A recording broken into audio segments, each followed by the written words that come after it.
All right. Hello, everybody. My name is Logan, and I'm on a mission to implement decentralized governance into the fabric of society. I'm here with Justin, my co-founder, my friend. How's it going, man?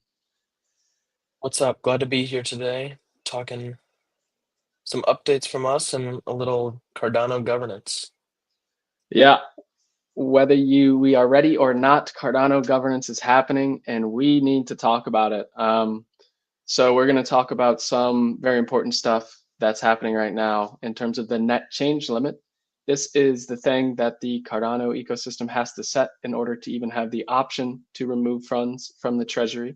This is set out by the Constitution. So we're going to look at the proposals out there. We actually have casted a vote on one of them as our DREP. So we'll talk about that. But yeah, Justin, where are you right now, by the way? I am in San Francisco. We're happy to be a part of the Draper U program that was funded by a previous Catalyst proposal.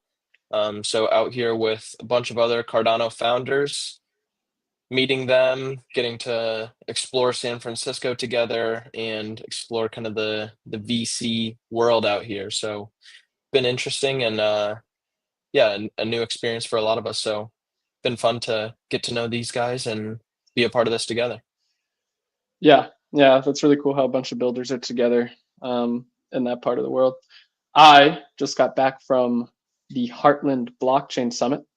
It was an intimate little uh, group that came together of blockchain enthusiasts in Bloomington, Indiana, near the campus of Indiana University. So got to listen to some really good speakers. I got to give a talk myself. I met a lot of people that really love the idea of blockchain as a new record keeping system, and they're passionate about it. They're from all different industries. So definitely some good things coming out of that. But let's dive into the juicy stuff here, and let's look at what is going on with the net change limit, because this has to be decided on soon. So there's two options here. We submitted a vote on the 2025 net change limit. We submitted a no vote with our voting power here. And the reason for this is because we think the other option is probably better, but we also are unsure of whether we are going to vote yes or no on that option. We're even toying with the idea of submitting one ourselves. But let's do a little overview of the net change limit. Just to step back, because I think it's important not to assume everyone knows what the net change limit is. In the Cardano Constitution, it states that every year there must be a net change limit. And what the net change limit is the amount of ADA or value that can come out of the Cardano treasury in a certain period of time. So we're talking years here. So this proposes that for 2025, we have a net change limit of 350 million ADA. That's cool. Okay, it seems like maybe it's a little high. I don't know. It could be, I guess one question you have to ask yourself is how much does the Cardano treasury make every year? If we make this our budget, are we going to be running a surplus, or are we going to be running a deficit? So let's look at that. So this proposal states that the 2025 net change limit shall be set at 350 million ADA. This figure is derived from their modeling, projected in October 2024 that the Treasury would increase by approximately 351 million ADA across 2024, including all approved withdrawals. Based on analysis, the 2025 net change limit was proposed at 350 million ADA. Now, from January 5th of 2024 to December 30th of 2024 as well, the income was 335 million ADA. So this shows that with current usage levels and the current tax rate, that the Treasury will be running at a deficit if this is the net change limit. So yeah, we voted no on that one. And then you have the other one here that we haven't voted on yet, is to lower the net change limit for 2025 to 300 million, and also set one for 2026 of 250 million. And one thing I thought that was interesting in this proposal was that it projects that inflows into the treasury will be 300 million ADA in 2025. So this is down from 2024 based off the last proposal, and 265 million ADA in 2026, which is down again. Um, I don't understand how these projections are made. I think this is something I would love to talk if someone in the community does understand why we're projecting that the treasury inflows go down. Is it just if user activity is increasing, how is that possible? I guess is my question. Um, so yeah, Justin, I'll open up the floor to you. I think the other concern I have with this process in general is the 2025 net change limit is being set, and it's April. It's almost May of 2025, and this still has a long way to go. So maybe should the 2025 net change limit be based off already being 6 months through the year? Um, we need to start the 2026 one now, which it looks like we kind of have already. So what are your thoughts? Yeah, I guess it ultimately depends on this lining up in like uh calendar years. If that's the case, then obviously, like you're saying, I think that if we're already, a third of the way through the year, then maybe that is something to consider here. Um, I'm also interested in if we align more with the 300 million ADA for 2025, um, are we able to, you know, go off of that and use that to better inform what the 2026 net change limit is? I don't think, necessarily if we choose this one, setting the 2025 and 2026 net change limit, uh, and then we decide later that the 2026 net change limit should be different. I would think that we would be able to submit some sort of updated net change limit for 2026. So that could be something to think about if we feel like we land more with the 300 million lower number for 2025. Yeah, yeah. I'm not sure the best course of action. I think that the 300 million ADA sounds like because I think obviously you want to save money and allocate it correctly. And those systems are maturing. But at the same time, I think one of the worst things the ecosystem can do is not keep feeding the people that are building on it, the people that are securing the network, the people that are um, driving adoption, the people that are building these foundational technologies that will give better throughput to the chain, make it more scalable. Um, so yeah, I think it's a big decision that the Cardano community has. I'm not, and I do think agree with what you said is we can, so say this info action passes and the 2025 net change limit of 300 million ADA is set, and then 2026 is set as well. I think we should, as a community, watch closely to how the 2025 one goes and then adjust accordingly if we need to for 2026. If there's a few applications that blow up and we have way more transactions and funds going to the treasury, then maybe we say, okay, let's put our foot on the gas a little bit more and keep driving the mass adoption we all want to see on a decentralized system. So yeah, I guess those are my thoughts on it. Yeah, yeah, I think that seems to make sense. I think, yeah, the other option is to basically submit a new, even lower 2025 net change limit and maybe leave 2026 out of it for now. So that is something to think about. But then, yeah, obviously, then we're also kicking the can down the road a little bit more in terms of setting the net change limit and getting the rest of governance underway. So definitely a couple different ways that we could go. But yeah, I think that in general, obviously setting too high of a net change limit could encourage people to uh, put in some proposals that uh, could get passed that maybe don't end up bringing more transactions and volume and users to Cardano. But also, we do want to be mindful in the fact that we do want to support these projects and grow the ecosystem, grow the usage, and grow the treasury ultimately. So definitely a balance to strike there on making sure that it's enough funding for the ecosystem to continue to build without um, you know unlocking so much ADA that it becomes a problem for the ecosystem to overcome. Yeah. Yeah. I think, you know, keeping with the DREP spirit here, like our main goal is to get Cardano builders funding so that they can keep building their applications and they can try to scale. Because if you don't have those applications to scale, you're going to have a chain that's not growing. So, you know, balancing that with what's best for the ecosystem, I think is, obviously the builders should be a portion of this net change limit. You're going to have lots of different mechanisms. Some people will do, core contracts that for like core infrastructure. Some people will builders will do the Catalyst route. Some people might do the Cardano Builder DAO if that ends up going forward.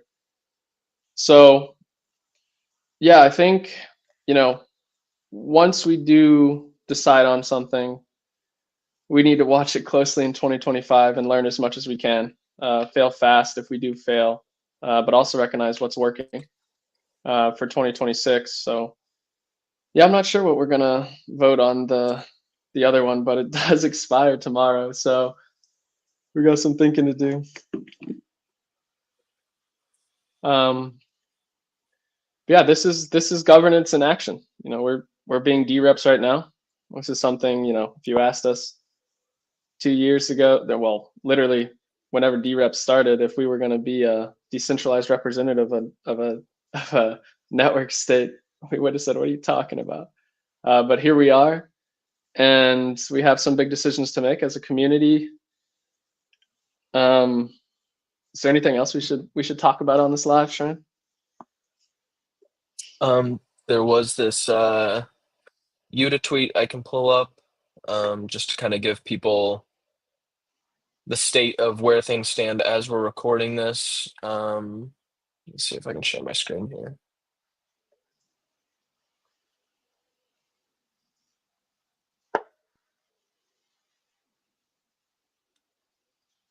Can you see this? Yeah, they can now. Yeah.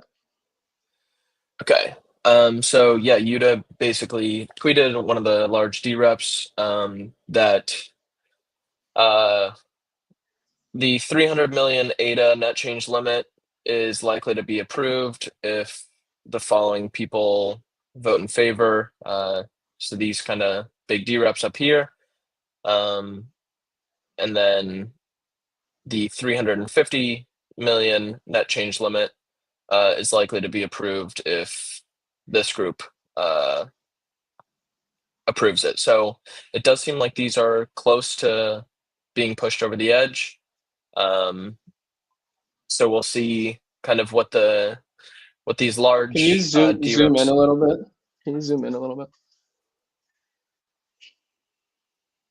Nice. Okay, that's good. Um, so what's the threshold here? You have to reach Oh, currently. Oh, clarity. the So there's 4 large DREPs who didn't vote. Currently 31.61% DREP yes votes.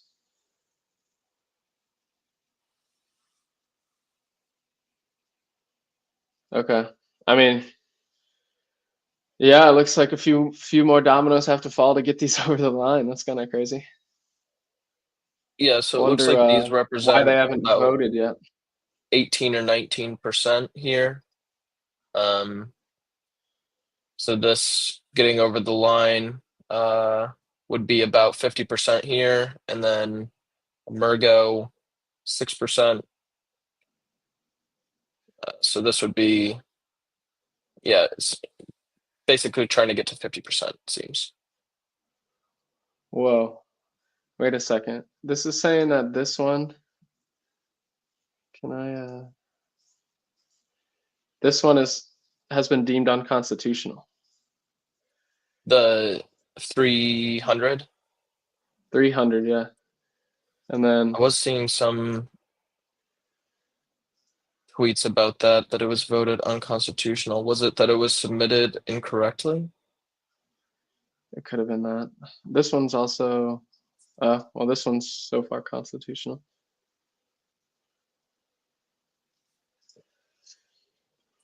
Ah, man, the whole like it's already April is really weird to me. Like, why aren't we doing I guess like we're treating it the 2025 budget like it's a 12-month budget, but it's going to be like a 6-month budget. Yeah. Yeah. It would almost make sense to do these in Have it? 12-month tranches that don't necessarily align with calendar years. Yeah. I mean, in general, I like if they align with calendar years, but it would just take some adjustments on the first one. Yeah. Yeah, it's interesting Um, because then if we get in that cadence, then like the end of the year becomes the time for debate on budget stuff. So then we're talking like debating budget stuff in December. Is that the time to be debating budget stuff? Um, like I do feel like uh, this is I guess, productive time of year for people where these conversations are easy to be had. So yeah, I think it yeah. definitely, Like just is like not nice around and the holidays. It's right, exactly. before the summer. So Yeah, you can grind the beginning portion of the year and then you have 6 months to kind of debate everything. Um, yeah.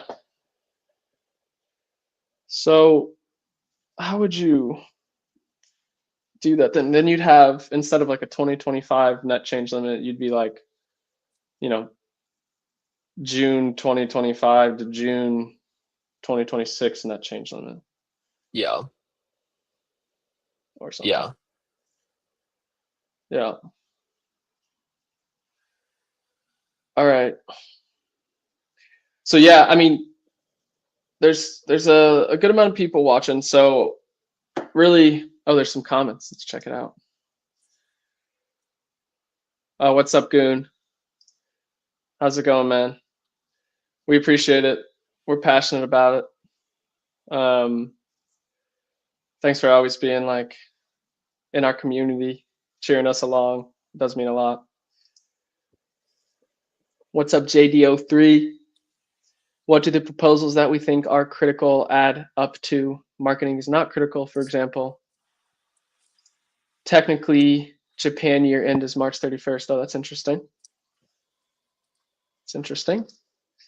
Um, the proposals that are critical. That's a even this question is like there's no black and white answer. I think like for us, it's critical to get funding into the hands of Cardano builders. Um, what up, Byron? Appreciate the compliment. We'll keep doing what we do. Um, but yeah, going back to this, it's it's why aren't these showing up? There's a ton of different budget proposals here, and well, they're not showing up. But it's like, what is critical? Like, is the IO contracts critical for Laos and that type of stuff? Is it critical to fund Catalyst? Is it critical? And I think the answer to these questions are probably yes. So we gotta find a budget amount we like, and then what's happening right now is we're trying to figure out what proposals we want within the budget. So I know that we have one in the Cardano Builder DAO. We're pretty excited about that. A ton of different. It's kind of a group of just a bunch of different builders that came together to, our main goal is to just bring more usage and activity to Cardano, which we need. So a lot of the coolest projects like Dex Hunter, Vesper, Ada Handle. There's even people not in the DAO that support it, like Indigo and drip drops. So this is really just something we're trying to do to make sure Cardano has kind of a seeding mechanism to make sure these companies can get to a state where they can live on their own and be profitable, which isn't it's very hard to do in this ecosystem as of now. Um, what else? What else for the good of the cause? Yeah, I would just say in general, I think that funding the Cardano roadmap itself is definitely important. We want to make sure that the new features that will allow Cardano to scale are continue to being built.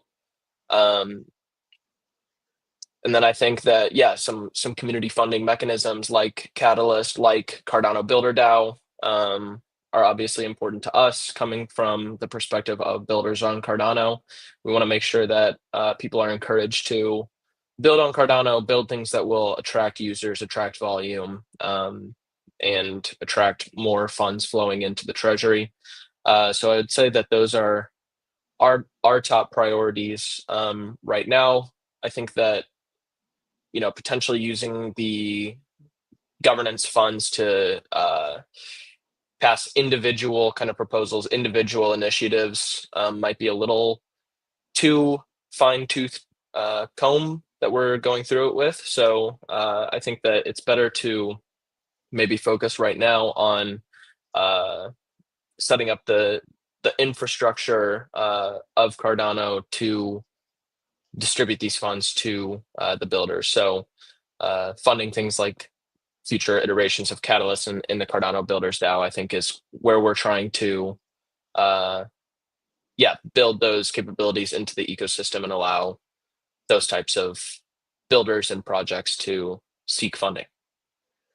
Yeah, for sure. I mean, on this note, just in the spirit of openness and transparency, there's been a lot of questions asked by Yuda on our proposal. So right now, 50 people have voted no on it. 50% have voted um, yes on it. So let's just go through these questions and talk about the Cardano Builder DAO and in the context of what questions we're getting, how we're taking on board feedback, what we're thinking about, that type of thing. So his first thing says he's the only one that's commented on this proposal on GovTool. Can you tell us about the plan to socialize this proposal to the community? Given the scale of the amount, I feel that wider community awareness is necessary. Completely agree. The DAO is actually getting together. We actually made like a marketing document. We have you can see from the CB DAO Twitter account. We've been posting a lot of things surrounding member spotlights and just like explanations of what we're doing, all that type of thing. We're gonna have lives like these. We have a Twitter space on Tuesday next week. We're gonna have a weekly Twitter space that people can come into. We'll have different builders in the builder.com come, whether it's Tap Tools, us, there are tons of Vesper, Tokyo, Iagon, all these different founders will come and we can kind of answer questions and really get this out to the community. Justin, I'll ask this one to you, so I'm not talking the whole time. Can you get recommendation comments from wide range of other DeFi people in Cardano other than these initial members? For example, a comment like, in addition to the initial DAO members, this proposal has been recommended by projects such as XYZ. So yeah, what's kind of our plan there? Yeah, I think like you said, we're getting support from projects who are not just receiving funding from the Cardano Treasury or from the CB DAO Treasury. We want this to be, we want there to be input from uh, any type of builder on Cardano, specifically Catalyst funded proposals. So I think that we're trying to build off of the screening that Catalyst already does by forcing companies and projects to go through the chain-wide Catalyst vote to kind of screen for that. And then anybody who has had a Catalyst proposal passed is able to become a voting member of the DAO to decide who and how much should be funded. So I think that that's kind of a way to put some checks and balances in there to get some support from the builders on Cardano, who aren't necessarily the same people that are requesting funding from the project. So we're definitely continuing to um, talk with projects on an individual level. I think at a high level, we're also having conversations with people from the foundation and from IO and from Intersect to make sure that in their mind this fits into the larger picture of Cardano funding. So yeah, we're definitely trying to do as much as we can to um, take in feedback and to synthesize that into something that results in this being uh, the most beneficial proposal possible for the Cardano ecosystem. Yeah, completely agree. Just to kind of double tap on like using Catalyst as a community sensing mechanism. Um, what the Cardano Builder DAO does is, in order to be a requesting member, there's two ways. One is you have a closed out Catalyst proposal and a working product on mainnet that has actual usage. If you check both those boxes, you can come in and join the DAO and request. Now, if you want to be a requesting member and you don't have a closed out Catalyst proposal, what you do is you apply to be a member of the DAO, and the DAO members have to vote you in, and you have to have a working product on Cardano with relevant KPIs. Now, to be a voting member, what we do is if you have gotten one of your projects approved via Catalyst, then you can come join the DAO, not as a requesting member, but a voting member. We can be flexible with this. Like, it's something we thought about hard. We're trying to make it very simple, but also leverage the rigor of community sensing that Catalyst already has in place. So yeah, next question is, there's something a little similar called the Cardano DeFi Alliance. So yeah, we know this. We were part of this actually. It has not been updated for a year. Yeah, no one communicates really anymore. So it may not have worked very well. Yeah, I think the reason it didn't work very well is because there wasn't much in it for the members. And I think Cardano Builder DAO flips this switch where there is a lot in it for the members. And yeah, I think the CB DAO just has like a clearer mission and operation set. This was kind of a group that was brought together to try to spur collaboration in a way across the DeFi dApps and services on Cardano. So yeah, a lot of people from the Cardano DeFi Alliance are also interested in the Cardano Builder DAO. But yeah, that was somewhat of it didn't fail. It just kind of sputtered out. Can you elaborate on the background of the decision to request the 12 million ADA figure? Why we thought 11 million ADA was too little and 13 million ADA was too much. So really, the CB DAO is a open DAO as long as you meet requirements, which I just talked about. The way we came up with this figure, here, let me pull a little graphic up here.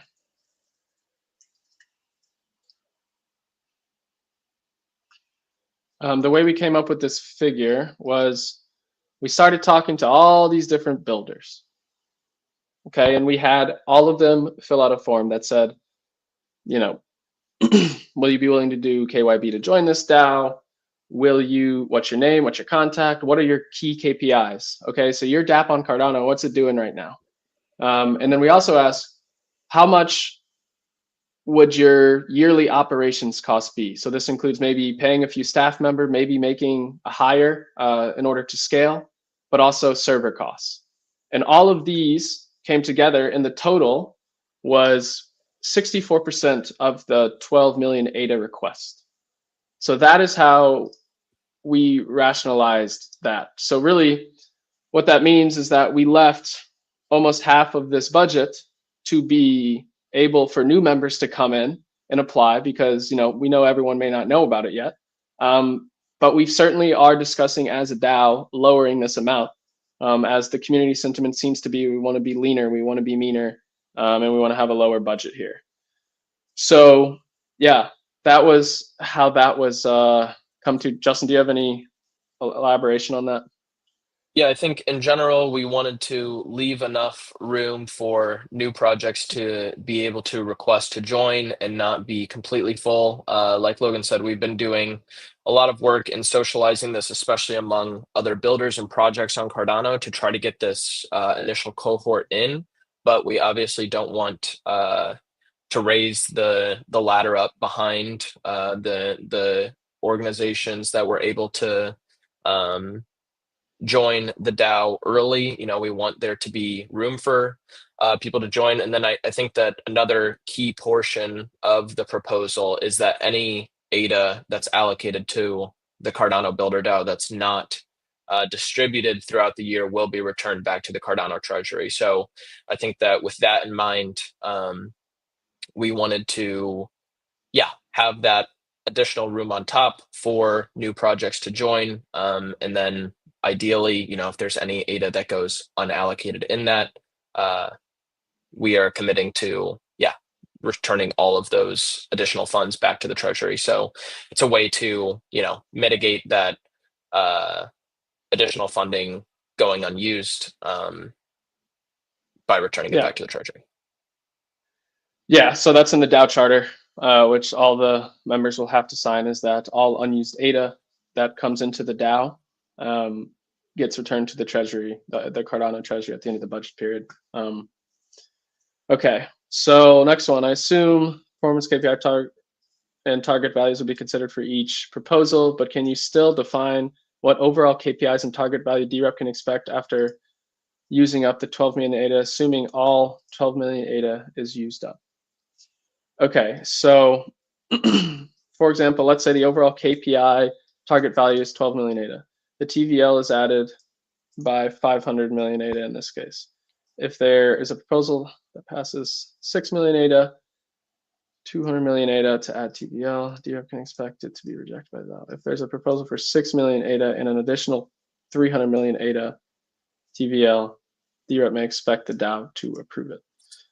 I suppose like the simple answer to this one is the return on investment is going to be measured in all of these apps, all of these services on Cardano will be in this DAO.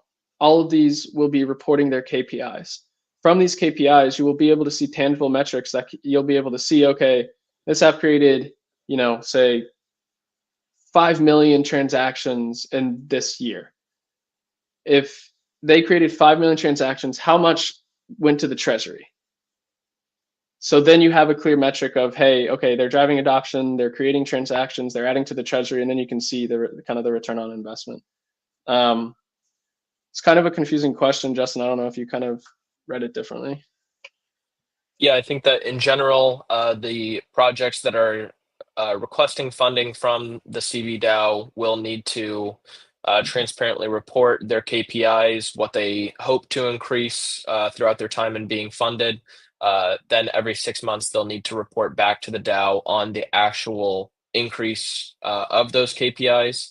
And then at that point, the DAO will be able to decide if these are on track, if these are looking good, and if a project is not moving these KPIs to the extent that the DAO expects, they're able to be removed from the next round of funding allocation. So I think that it strikes a good balance of not being too overbearing with you know, the builders spending all of their time uh, you know, in the bureaucracy of filling out forms and all of this to receive And their funding. milestones. Yes, but also, you know, keeping them accountable so that they're not just taking taking the funds and not returning value back to uh,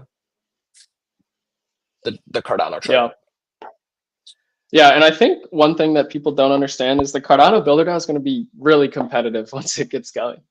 Like right now, there's, you know, we have this core group of really great builders, but there's going to be more and more builders in Cardano that will come to the Cardano Builder DAO. And you have competing interests within the DAO, which I think is a healthy thing. There's going to be many different wallet providers. So say Tokyo and Vesper, they push each other with competition all the time. And if one of their KPIs is down, you know, it's going to be known. And the DAO will be able to decide, okay, do we keep funding this dying project, or do we have to kind of change course? And it's going to be competitive, and it's going to be, these. It's not like just these initial projects are getting special treatment. These are just the builders that want to see apps that scale on Cardano, and we all feel that we have a good chance at doing that with the seeds that we've already planted with our current projects. So I think that's kind of a misconception of the DAO. These were questions I answered differently. Do we want to keep going through them? I mean, a lot of people are tuning in, so I'm assuming it's somewhat interesting, and people care. I mean, it is a big deal, and it is a big proposal. So, okay, I kind of just answered this question. Are the 12 initial members of the DAO receiving preferential treatment compared to new applicants? No. The process is the same for everyone, every DAO member that joins. They just have to meet the requirements. Is the membership approval process and evaluation criteria applied fairly to all? Yes. Everyone provides their KPIs. Everyone's going to have to do the same type of stuff. While select projects receive funding, how does the DAO ensure its support indirectly benefits the broader ecosystem and unaffiliated developers? A rising tide lifts all boats here. So as these projects do better, more users will be coming, more use cases will be discovered, more transactions will be happening on chain, more value will come on chain, more real world assets will come on chain. And this benefits everyone that holds ADA. If ADA has more activity, everyone benefits. Since the project can set their own KPIs, how does the DAO prevent inconsistent or incomparable metrics? So yeah, this is an interesting one because like the KPIs for a wallet are different from the KPIs for a lending and borrowing platform. So we want tangible on-chain metrics. This can come in the form of transactions created, users, TVL, I think are the three examples that we really recommend to members to have. But maybe, like in Iagon's case, one of their KPIs is how many nodes they have, that type of thing. So the thing about this is when you submit your KPIs, your next submission is the same KPIs. So you can see how they're growing or how they're falling. So yeah. Is there a baseline or common taxonomy of KPIs to ensure alignment across projects? How does the DAO verify that reported KPIs reflect genuine user value? That question, that's the job of the board. So the DAO actually does, all the members elect board members to ensure that the DAO is compliant and that standards are withheld in terms of the KPI reporting. With governance thresholds ranging from 15% to 51% participation, how will the DAO prevent decision-making from being dominated by a minority or becoming stagnant due to low engagement? It won't be dominated by a minority because it's one member, one vote. And there's a lot on the line for this DAO, really, for the builders. So we're expecting there to be proper incentives to participate in the DAO. And then, yeah, so I forget, and we'll just move to the next question. I think that's good enough. CB DAO is positioned differently from Catalyst and Intersect, but it does risk blurring the lines of funding responsibility. Are there safeguards against double dipping across these mechanisms? You want to take this one? Yeah, I think that's something that's being tossed around in the DAO that I'm personally supportive of is to basically have these CB DAO members opt out of receiving funding from Catalyst, at least outside of the partnerships category. So that would allow these large projects to potentially still strike big partnerships with a new organization that is maybe not involving Cardano and to bring them in, while also carving out that space where they're not sucking up the funding that's obviously intended for the early stage kind of ideation stage projects that Catalyst is good at funding right now. Yeah, and I actually think it, instead of like, does it risk blurring the lines of funding responsibility? I actually think it draws the lines, because my opinion as a community member is Catalyst is kind of kind of a jack of all trades and a master of none, and that's not what we want in a decentralized ecosystem. We need complementary funding structures. So we actually leverage Catalyst deeply to get that community sensing mechanism out of it. And then, there's a clear line that says, hey, you're an established project. You've got a closed out Catalyst proposal. You have a working app. You can come seek funding from the Cardano Builder DAO. So, yeah. If a project fails to meet its KPI targets, can it receive further funding? Who decides this and based on what criteria? So the DAO decides this. So you have builders checking builders and members and other voting members checking members. And it's based off the KPI update, and it has to get approved by DAO members in order for follow-on funding to be received. So it's not like a person or the board that does it, it's the whole DAO. KPI reports will be completely publicly accessible. That answers the second question there. Who can review them? Anyone can review them. They're completely public. Are there dashboards or scoring mechanisms to facilitate comparisons? I think that's a great idea. As of right now, no.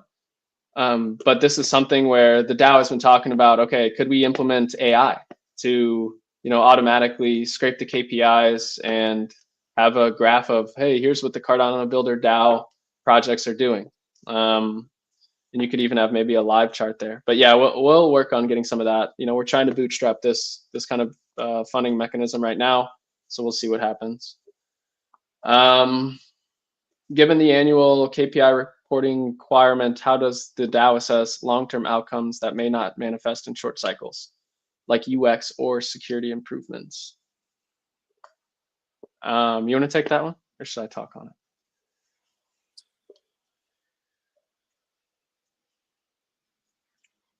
I'd say in general, I think the DAO has laid out its ideal KPIs. That's things like transactions, things like volume, things like total value locked. I think that it's all things that are intended to boost the amount of funds that ultimately come back to the Cardano treasury. So I think that is what we're hoping people align with in order to request funding from the DAO, and that's what they'll be judged on. Yeah. I want to give a shout out to Utah for all these questions and being such a good D-rep, like honestly. And it's funny saying that because he voted no, which kind of stinks, but maybe we can change his mind. But yeah, seriously, this is what it's all about. This is someone that's doing a good job and doing their diligence. So that's pretty dang cool in my book. Anything else for the good of the cause? I don't think so right now. I think this is the kind of a peek into how we're thinking currently today. And yeah, I think that we're going to continue to push forward with the Cardano Builder DAO idea. We definitely want to continue taking in community input. Don't want this to be something that's being decided behind closed doors. Want this to be out in the open and get as much feedback as we can. We definitely want this to be something that the entire Cardano ecosystem is excited about and sees the value in, and something that really does accelerate the adoption of Cardano and grow the treasury and lead to a more sustainable future of funding in Cardano. Yeah, well said. We'll give a little sneak peek of a graphic that's going to be coming out. This is for the Cardano Builder DAO. I don't think it will have, this version won't have sound, but you'll see it coming out soon.